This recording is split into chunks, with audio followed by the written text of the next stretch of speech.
Tapos yun, tinignan ko po yung signage po. Wow, talaga? 50 pesos lang siya? Sa halagang 249, nabili ko na lang siya ng 50 pesos.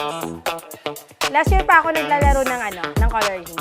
Yes, absolutely. Opo, susubukan ko po kasi feeling, baka malay mo po, swertihin din tulad nung nanalo. Sana kami rin.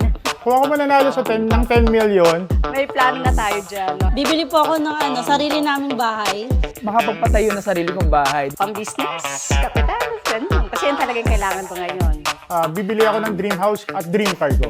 Mag-share ako ng blessing sa ibang tao. Like the beggar na mga nasa mga lansangan. Buy a house, and then I think I'm not gonna work anymore.